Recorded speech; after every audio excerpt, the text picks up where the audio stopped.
highlight nung pagpunta ka dito is yung pagkadulas ko. Nadulas ako kanina.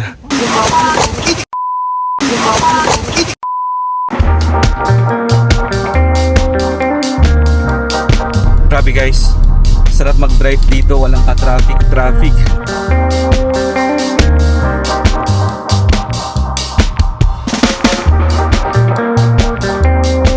Ito pala, very important. Yung ibang rent-a-car na companies, nagre-require sila no na...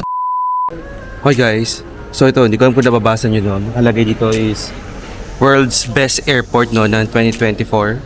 So nandito tayo ngayon no sa Istanbul International Airport pero domestic. Ayan no. And look at this. So this is only their domestic area or gates. Para na siyang international.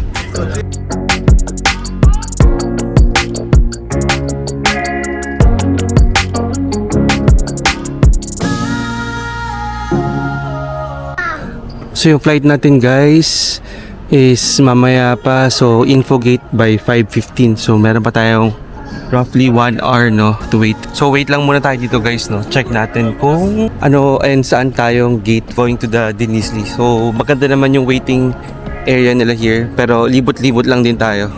So ito yung mga stores na makikita natin, F&B, mga food and beverage shops. They have also Lacoste. Ayan. Meron silang massage chair.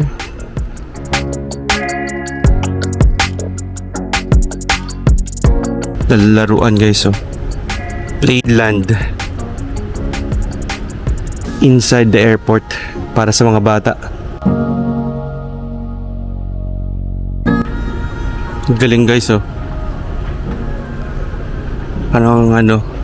Playland again para sa mga bata.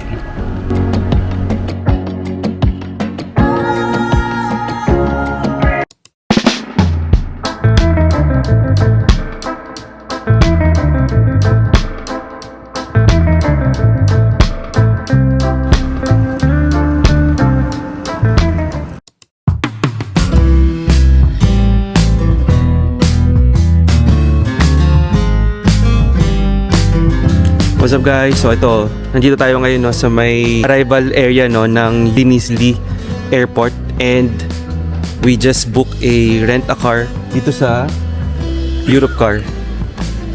So let's try it no, another experience for us. Parehas naman tayo guys no, ng driving side sa may left side. So try natin tignan no, itong Pamukkale using the car. It's going to be exciting. Let's go. Pupunta na tayo actually dun sa location ng car. Okay, so siguro ano lang to, impromptu lang to no na ginawa. Kasi pag magbabayad ka guys ng taxis, ano din eh, parang 1,500 lira din.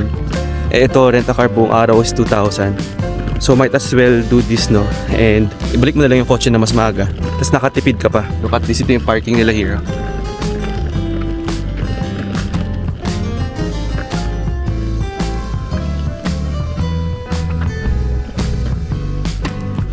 How about the gasoline?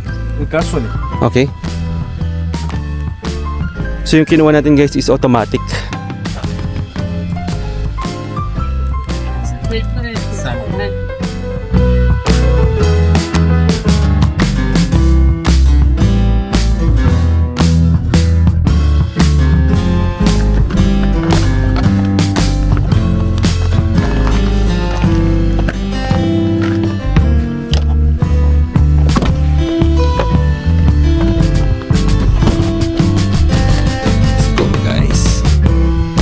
Okay.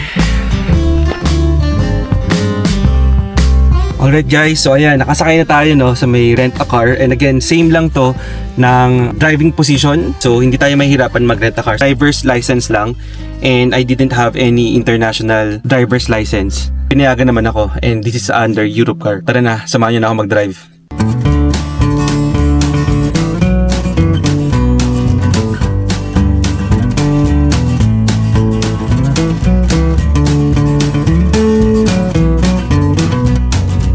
Grabe guys, sarap mag-drive dito, walang ka-traffic. So, ano lang, random update lang no. So yung nakikita ko actually, siyempre iba hindi ko na masyado ma-video no, because for some reason baka bawal and may mga camera. So ngayon nakikita ko parang medyo maluwag-luwag naman na. Ang ganda actually ng scene dito, no, and plus malamig pa yung weather. So talagang legit pwede kang mag-open window. So totoo yung mga nakikita natin sa mga sa mga pelikula or mga movies, no. Ang kagandahan dito guys, medyo hindi pala medyo, talagang maluluwag yung mga roads nila. Ang sarap lang mag-drive and at full speed. Ang maximum nila nagre-range between ng 110 to 140. So iba't ibang locations, may makikita ka minsan no 140, merong location na 120, may location na 90. Just make sure lang guys no na nasusunod nyo yung mga speed limit na yon, and for sure wala kayong magiging problem. And again, ilang minuto pa lang naman ako nag-drive, no, so you know, just first lang siya, impression lang no dito sa pag-drive sa Denizli, Pamukkale, Turkey. Sure 120 is the maximum speed limit. Hi guys, what's up? Kamusta? No? So nakapag-check-in na tayo ngayon sa hotel natin, no, dito sa may Venus Suites Hotel, and this is again located no so sa city mismo ng Pamukkale. And while it's still early and we have rented the car, no, so all the more meron tayong time and kaya natin pumunta no sa mga locations na gusto nating puntahan without waiting for anyone. We have searched with the help of ChatGPT, no, kung ano na ba yung mga locations na pwede nating puntahan dito sa may loob or within the vicinity of Denizli and Pamukkale. So I think one key location is going to be the Laodicea o Laodicea. Again, nakalagay dito was one of the 7 churches of Asia mentioned in the Bible. So the ruins feature a large stadium, 2 theaters, and remnants of the ancient streets. So again guys, this is kumbaga parang very interesting for us. In this area also, we can also go to Hierapolis. So also very famous, very historical. We can also go to itong Kaklik Cave, so known as the underground Pamukkale due to its travertine or travertine, hindi ko alam, formations similar to those found above the ground. So tara, samahan nyo na ako mag-drive and pupunta na tayo sa mga famous sites and locations dito sa may Pamukkale, Turkey. Let's go! Hi guys, so ayan, nakakuha na tayo no ng ticket, and the ticket is this. Okay, so 12 euro or 450 lira. So I paid in lira. So ito na yung makikita mo guys no pagkapasok mo.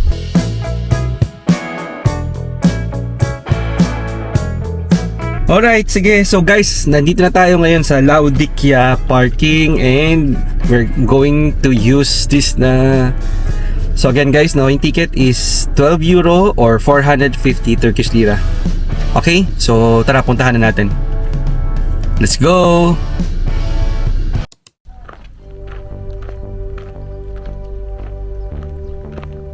Tama natin guys yung yung pinaka ang tawag dito, guide or map nila, no. Pero ito na itsura niya. Yan, pwede natin puntahan yan mamaya. Okay, so check mo natin dito.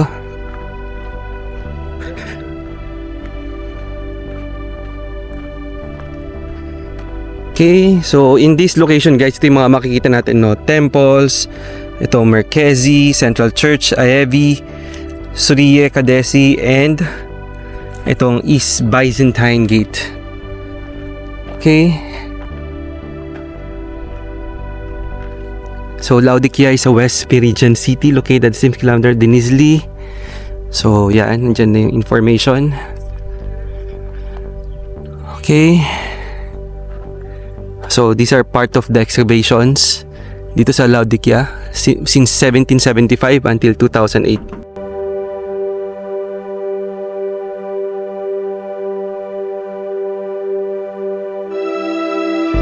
Grabe guys, sobrang hindi ko alam, no, for some reason hindi mo maintindihan yung feeling mo. Look at this guys, oh. So this is the same exact street, no, na nilakaran ng mga ancient, no, na tao na nakikilala lang natin sa Bible. Okay.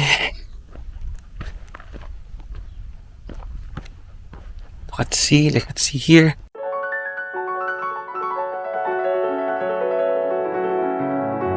It's Temple A.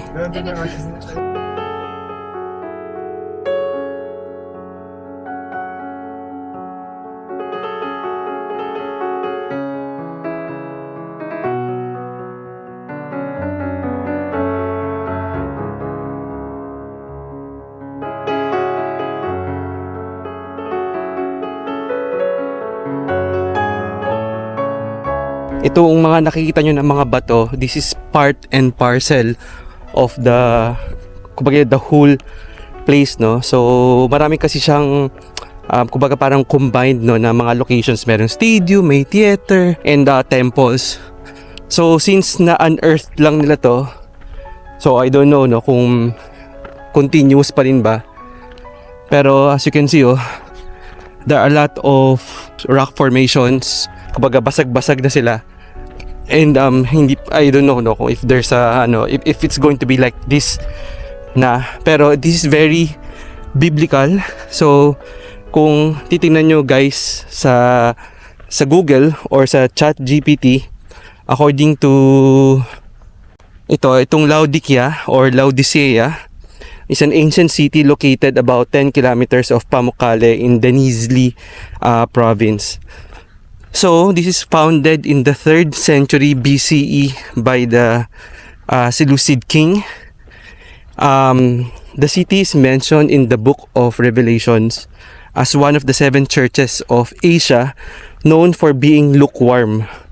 So, this has a very significant, kumbaga parang religious importance, no, for Christians. So, ganun siya ka-ancient and ka-importante itong location na to. So again guys, no, isang malaking vicinity siya. Ayan. And then overlooking siya doon sa mga mountains. So itong pupuntahan natin is the Mosaic Pave area.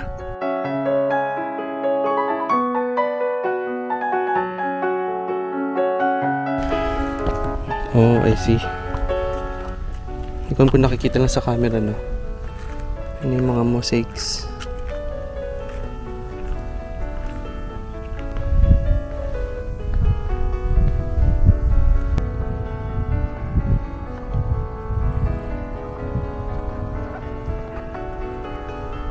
Grabe, no guys, curious lang din, no, na paano kaya nila, well, siguro kasi thousands of years naman siguro to ginawa, no, or hundreds of years. Yung maliliit, no, na ceramic or yung tiles na ginamit sa mosaic, ganun sila ka-accurate, no, nung unang panahon pa. So kitang-kita, no, yung tibay hanggang ngayon, of course, it exists, no, even in our times. So on this place, ito yung makikita mo, no, overlooking. So this is the overlooking part of the Denizli.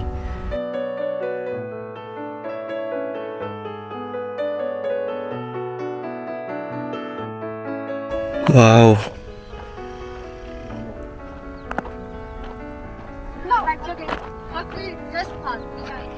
For sure guys, ito yung stadium, oh.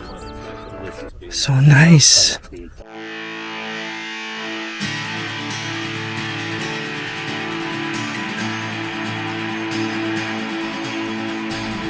Grabe guys, no. So kung maalala ninyo yung mga siguro yung mga napapanood natin, no, sa mga movie, yung mga, of course, yung ancient historical movies, no, or kahit na yung mga sci-fi, no, na mga movies, ito yun eh. So itong stadium nila, ay no, sobrang laki nito guys. Di ko lang alam kung nabibigyan ng justice ito ng camera ko. Siguro yung bato dito inukit siya or ginawa siya isa-isa. And then ilang layer siya, oh, as you can see. Diba? Hanggang dun. And siguro dun lalabas yung yung maglalaro, yung maglalaban, or yung ang tawag dun kasama sa tournament nila, no, during that time. And nandito yung mga tao nanonood.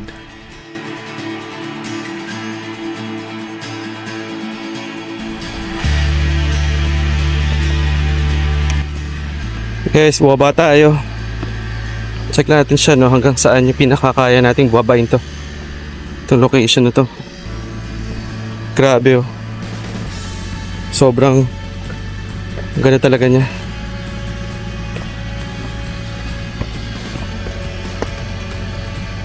Ayan, oh, nakalapit tayo. Okay. Galing, ganda.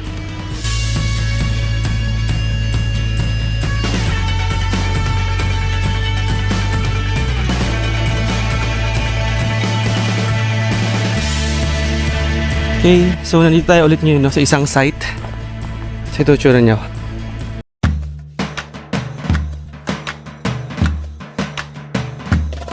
Until today, this still exists. Look at that, no? How old this stone can get, no? How old pa siya kaya niya. Can this withstand even yung panahon natin? Even beyond our time? And ilang tao, ilang libon tao siguro yung gumawa, no, ng locations na to to make sure, no, na mabubuo siya. According to history, meron na sila mga mechanical tools, no, na ginagamit, pero hindi siya, of course, hindi siya advanced katulad nung meron tayo, no. Imagine kung gaano kadaming tao yung kailangan nilang gamitin para makagawa lamang ng kahit isang kanto lang. And remember, oh, sobrang dami niyan. Look at that, oh. Kahit hawakan lang natin to, guys. Ayos na to.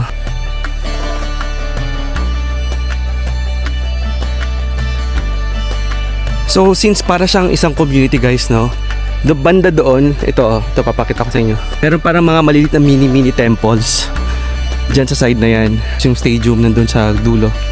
So siguro lang naman, guys, no, kumbaga parang ito yung pinaka key city nila, parang key locations nila, or yung center of commerce, center of business, trading. Tapos mga banda doon is yung maliliit na barangay or maliliit na unit of community, pero walking distance lang naman sila.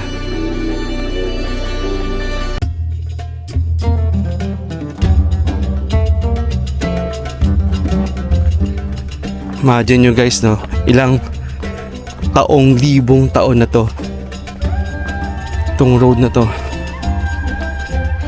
street.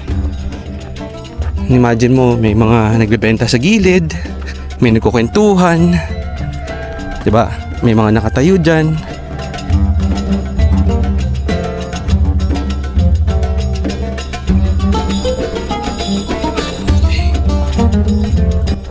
Oh, para siyang another stadium, pero unlike dun sa una natin nakita, guys, para magkasing laki sila, or para mas malaki to, pero baka hindi pa to natatapos, kumbaga hindi pa siya naayos or na-excavate ng tuluyan, so baka ongoing pa yung excavation dito. Pero yung pagkakahulman niya, guys, parehas na parehas katulad ng una natin nakita. So pababa, so parang meron din siyang seating or yung mga upuan ng mga nanonood. Okay, guys, nandito tayo sa may last location, no, na pupuntahan natin dito sa may loob ng Laodicea, no, na area. And I'm actually inside what they call Naos. And there are multiple parts, no, multiple locations dito sa may loob ng Naos. So what struck me here is actually yung talagang yung attention nila sa details. And look at this, oh. Like this one, no. And then, guys, kaya siya nakasalamin para ma-preserve yung ilalim, no, hindi sila madurog. This is called Syntronon. Ang itsura niya.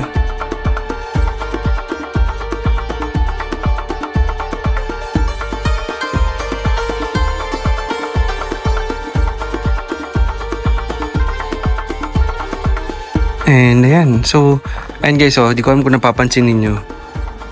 Ayan, zoom natin, no. Mga mosaic yan, guys. As in, maliliit na pirasong pinagdugtong-dugtong para makabuo ng design. Diba? Napaka-pino talaga ng detalye nila. Okay. Baptistry.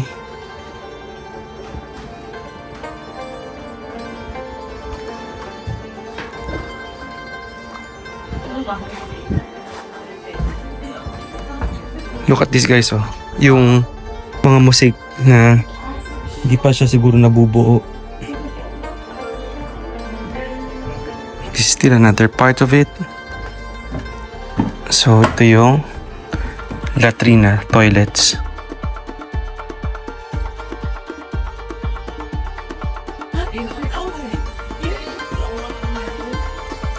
Letter to the Church of Laodicea. So, okay. So, remember ito guys yung nasa Bible, no? So, nakalagay dyan, no?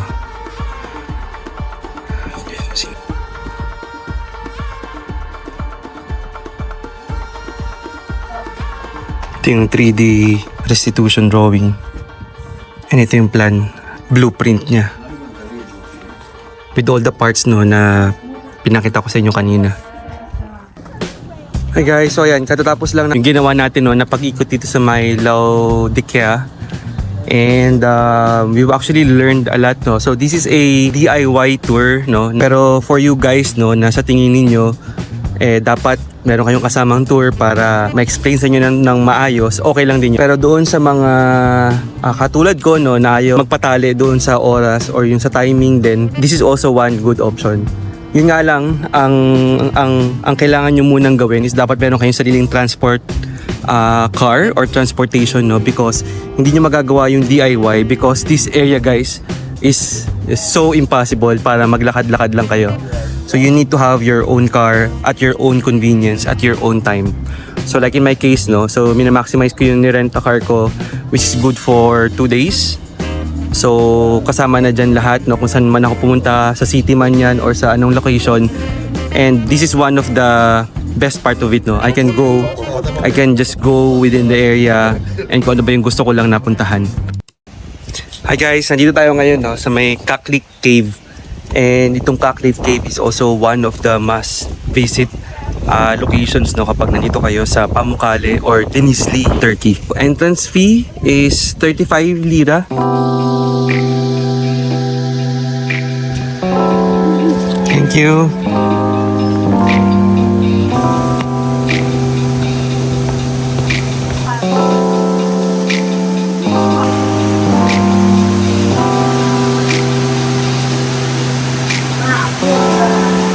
Actually guys, basa siya. So, make sure lang na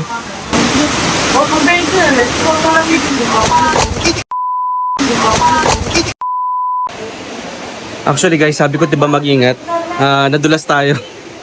So di ko alam kung nakuha na ng video yun. Pero grabe, sobrang dulas dito sa may loob.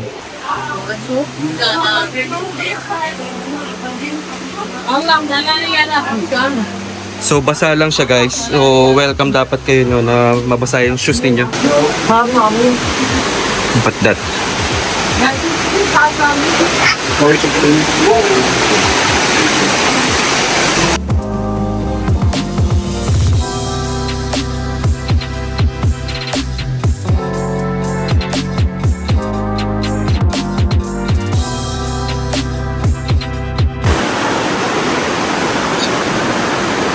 Okay, basa ng sapatos. The underground Pamukkale. Hindi siya masyadong pinupuntahan guys, no, ng mga tao. Pero equally, sobrang ganda din dito sa may loob. So kung ano yung makikita mo sa taas, yun din yung makikita mo dito sa may baba. Okay, but I would say, no, na medyo may kaunting uniqueness dito kasi syempre underground siya, di ba? And yun, pupuntahan naman natin yung Pamukkale tomorrow. Guys, itong Kaklik Cave, no, is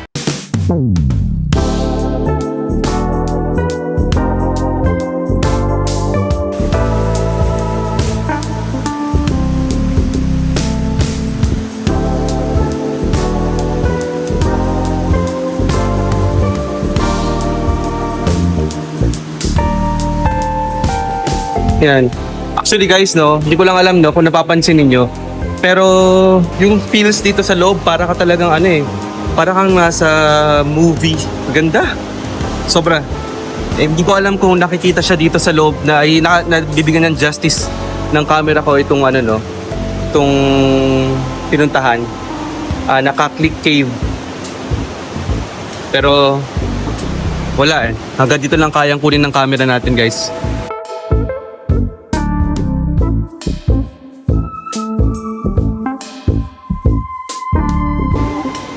Bigyan ko lang kayo guys no ng additional na information about dito sa may pinuntahan natin sa may itong loob no ng Kaklik Cave. So as mentioned kanina no, itong Kaklik Cave is the underground Pamukkale because it resembles no yung calcium yung color white no na mga formations, and recent years lang to guys no na develop for tourism.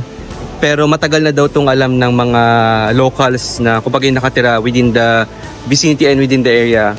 It is also believed no, na yung tubig daw dito has parang healing properties. Yun yung reason bakit pinupuntahan itong location na to. Siguro ang hindi lang alam sa lahat, no, konting-konti lang yung mga bumibisita dito kasi konti pa lang nakakaalam nito.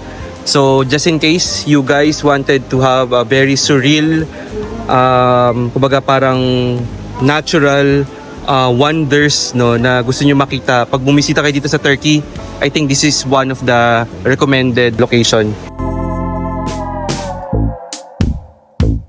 Isa siguro guys ang highlight nung pagpunta ka dito is yung pagkadulas ko. Nadulas ako kanina. So sobrang dulas no ng yung lalakaran mo. Okay, so galing na tayo guys sa Kaklik Cave. So try natin puntahan naman yung ibang location dito.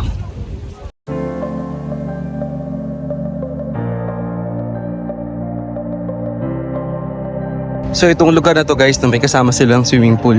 Ayun o, sa background to. So hindi ko lang alam kung ano ba siya, commercial ba siya na swimming pool or by design lang. Guys, i-feature ko na rin yung itsura ng toilet dito sa Turkey habang walang tao. So ito yung itsura nila. Ayan. So mag-squat ka. And andun yung flash. So kapag tapos ka na guys, ito, hihilahin mo lang to. Tapos magko-flush na siya. And then siguro, itong water na to, parang bidet in a way. Although meron ding urinals dito. Hi guys! So ayan, natapos na tayo dito sa ano natin, no, sa may trip natin sa Kaklik Cave. So ang next naman natin pupuntahan is doon tayo sa may kanilang key city. So okay na tayo for today sa mga natural wonders no na makikita natin dito sa may Pamukkale or Denizli, and we'll probably look naman sa modern life naman nila here. So I would like to try to visit their supermarket kasi hindi ko yan nagawa guys nung nag-Istanbul ako, and siguro tatry natin kumain ng local food also dito sa may Denizli. So tara, samahan nyo ako, drive lang tayo, punta tayo ng sa kanilang city.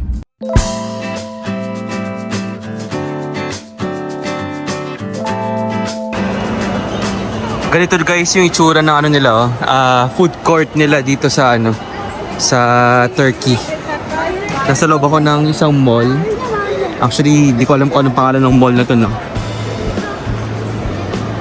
Ayan. Okay. So, may mga local brands and meron din sila mga international brands. Burger King. May meron din sila McDonald's.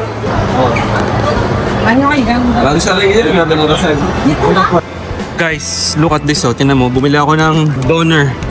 Look at this, oh. Sobrang laki. Kasi laki siya ng tray.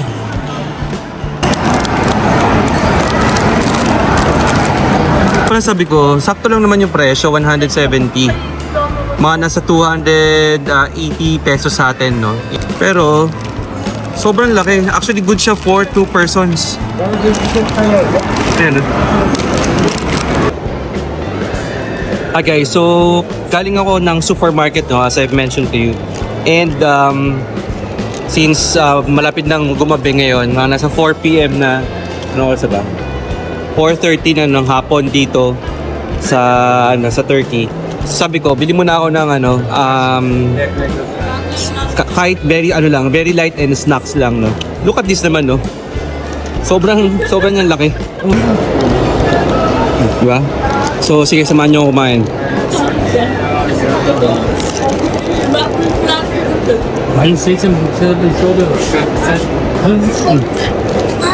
Sarap. Kanina ko pa siya kinakain pero parang hindi siya nababawasan.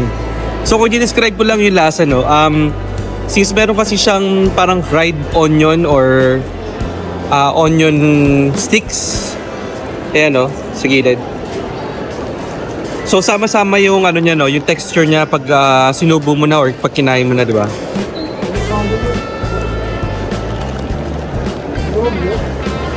Mapula siya pero hindi siya maanghang.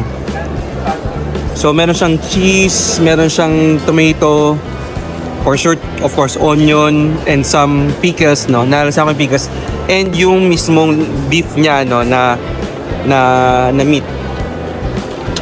Sarap. Okay guys, so tapos na tayong makapamili, no? So we still have all of this and time to go home na. See you.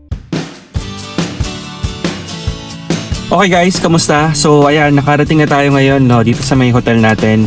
And we just parked. Since maaga tayo tomorrow, we wanted to call it a day na because we wanted to rest and, you know, make sure na maayos tayo for tomorrow.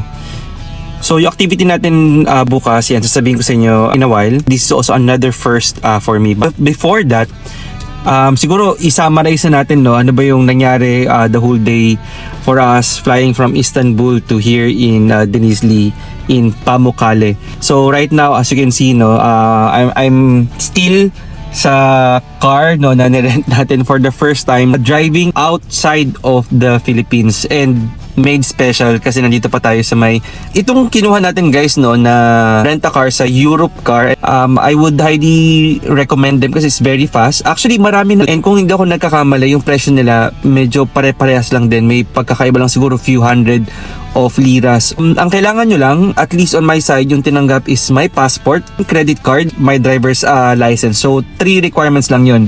I-xerox nila yon, bibigyan ka nila ng form, fifilapan mo yung form, ilalagay mo kung anong date ka babalik, tapos on date, no, kailangan mo siya isauli. Yung binayaran ko 2.7 or 2.8 Turkish lira per day. So 2 days natin to kinuha. So you do the math na lang, guys, no, yun yung total na binayaran natin.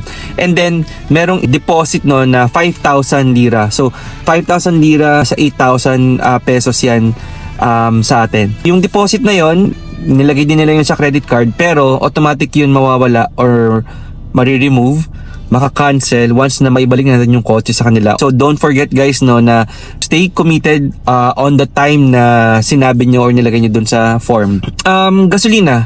So yung binigay sa akin tong car, zero fuel siya, as in like said, wala siyang laman. So ang ginawa ko, nagpagas na lang ako. Kung ano man yung pinagas mo, guys, and kung may natira sa kanila na yon, so hindi mo na mababawi. So that's why make sure na pag nagpagas kayo, kailangan yung tansyahin based on doon sa number of days ninyo na magta-travel within the vicinity of Pamukkale. Okay? So dapat kasi ako, ang ginawa ko, hindi ko siya full tank. And for the reason of, syempre, hindi naman tayo magtatagal dito, right? And since sedan naman siya, hindi naman siya masyadong matakaw sa gasolina. Okay, so for the whole day, ang nakuha ko lang is 2 bar. So totally meron pa akong 2 bar, and probably pwede ko pang gamitin yan for tomorrow. Make sure lang na meron kayong gas na magagamit kasi sobrang lalayo, guys, no, ng mga petrol stations nila. Ang lalayo nila sa isa't isa. Hopefully hindi na sana ako magpagas ulit, and ito na yung gagamitin ko papunta at pabalik ng airport. On the toll, so yung toll nila pala, guys, dito, sa nakita ko lang, cash pa rin. So, pwede ka magbayad ng credit card and pwede ka magbayad ng cash. Parang wala yata silang automatic na, ano bang tawag sa atin? Wala silang ganun. Yung one way ko, 55 Turkish lira. So, give and take, nasa 70 to 80 pesos po yan. For me, sulit na rin siya kasi sobrang haba and sobrang smooth nung ano nila. And ginamit ko lang yung toll galing ng airport. Doon lang ako nagbayad ng toll. Pero going around, although kahit na sobrang lalayo ng mga pinuntahan ko, wala akong dinaan ng toll at wala akong binayaran. Pinaalala din sa akin, guys, no, nung nag-asikaso sa akin, no, na crew kanina, na walang damage yung car, and then good condition siya. So ang ginawa ko, binidyo ko yung interior, ito yung loob, and of course yung labas, para meron din akong evidence, no, na Kasi baka may nakalimutan lang din akong tingnan. At least sa video makikita natin yun whether sira ba siya during my time na ginamit ko or sira ba siya before ko pang makuha yung car. Ito pala, very important. Yung ibang rent-a-car na companies within that arrival area, no, nagre-require sila, no, ng international driver's license. Meron naman tayo niyan sa Pilipinas. So yung international driver's license na yon, ipapa-activate mo yun, bibilin mo yun. Marami yan silang branches eh. So pwede ka lang din apply sa kanila, and then ipapa-activate mo lang yun using also your driver's license. On our side, since wala tayong driver's license and I did some research, I was able to understand na while the international driver's license is recommended, hindi siya 100% nire-require ng Turkish government. I might be wrong, pero I was approved, no, during the time, no, nung binigay ko yung driver's license ko dun sa Europe car. But then again, guys, no, I'm not recommending 100%, no, na don't get international driver's license because it really depends doon sa mag-a-approve. Kasi kung i-require na nila, no, after a few days, a few weeks, or after a few months of this, then of course hindi natin malalaman yun kasi without prior notice. So just make sure if you have future plans, make sure lang, guys, no, na research nyo siya kung ano yung requirement ng Turkish law. And yeah, so para iwas hassle kayo, no, when you go here. Okay, so I hope I was able to give you all the needed information, no, and yung experience natin ngayon, today, dito sa may Pamukkale. So hanggang sa ulitin, see you guys. And please don't forget to subscribe and share our channel. Hanggang sa ulitin, ingat po kayo and have a safe travel. Bye-bye.